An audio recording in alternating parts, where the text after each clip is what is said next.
Hello and welcome back. Yes, I am alive, and yes, I'm making videos. So, we're back today, and we're going to have a look at the Spy. One of my favourite loadouts for the Spy, which is the Dead Ringer, the Ambassador, and the default knife. You'll see me using the Sharp Dresser in the video, but that's just because it looks cool. But yeah, this is just a reskin of the stock knife. So, the reason I sort of enjoy this set so much is just you can be super aggressive with it and you get out alive most situations. The Dead Ringer allows you to be stupidly aggressive. You can run straight into enemy fire, get hit, the Dead Ringer will be set off, and you can run straight behind them without really hardly feeling anything. Just pick up a health pack and you're back up to full health, and then pick up an ammo pack and your Dead Ringer's almost ready to go as well.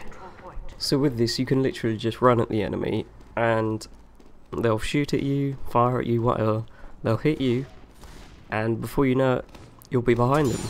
Because the new Dead Ringer after the gunmetal, of course, comes along with the speed boost, which a lot of people say it as a nerf because it kind of takes away half your cloak, but you know, you get a speed boost, so you can still travel a long distance with it.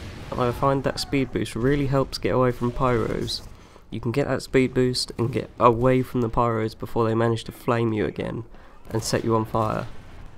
Now the only problem I have with the Dead Ringer is you still get the spy glitch. When the Dead Ringer is set off, the spy will fall down, you see his body fall down, and he'll have no head, and half his torso will be missing. So that is, you know, it's a telltale sign that a Dead Ringer's just been set off. So the enemy team will be alert if they're, you know, aware of this glitch. They'll be alert to a spy going around that he's Dead Ringed, obviously, and he's going to decloak somewhere around. Now, of course, if a pyro recognises this, he can easily just, you know, flame around a bit and find you, because obviously you're not going to be moving very far away from where the Dead Ringer was set off. Because of course you now can't pick up metal while you're cloaked under the Dead Ringer. But you can still get away with a lot more than you should be able to with the Dead Ringer. So it's just it's an easy way to get away from the enemies. Now the Ambassador, I find this to be one of Spy's best revolvers really. The fact that it can crit on a headshot is huge. This means the damage output of this revolver is insane. If you can land your shots, you know, well enough, you're going to be outputting a hell of a lot of damage with this one revolver. That's something that a lot of the other revolvers really can't do. The Diamondback can kind of match it, but that's kind of down to whether you're able to sap and destroy buildings and get the backstabs in. I find with the Ambassador, you're kind of guaranteed crits all the time, so long as your aim is always there. It's a really good thing to kind of rely on. Just make sure your aim is on, really, and you'll get the headshots and you'll get the kills. The only trouble with this is the crits on headshot only do 102, 103 damage, so it's not going to be killing any classes with one shot, but most classes, 2 shots will do it, it'll kill them. But the only thing you have got to be wary of is the cooldown time of the Ambassador. It does have a short cooldown. You'll see it as your crosshairs will grow suddenly and then they'll shrink, and once they've gone back to the normal size, you know, your weapon has cooled down. Now this is usually enough time to reload your revolver, which can be really handy in a pinch.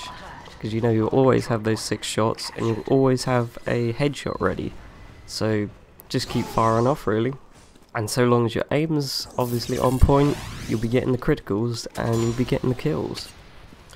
Now the stock knife, or the Sharp Dresser that I'm using in the video, I just find this to be an incredibly reliable weapon really. There's no downsides to it. It's obviously a stock weapon, it does what it does what the description says really. It's up to you what knife you want to use in the end really, but to me I think the stock knife just works really nicely with this set. There's no drawbacks to it obviously, and it just helps a lot.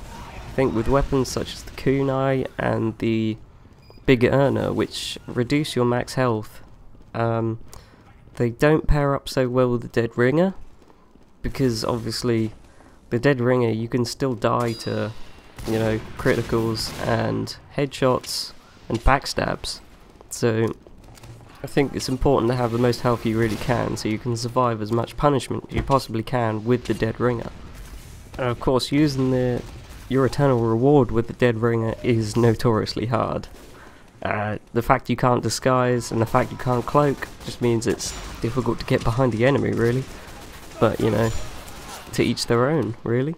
Anyway, this is a quick look at one of my favourite spy loadouts. If you want to see more of these favourite loadout videos, you know, be sure to leave a comment. And, you know, like, subscribe if you liked it. And I hope you enjoyed. Have a good one.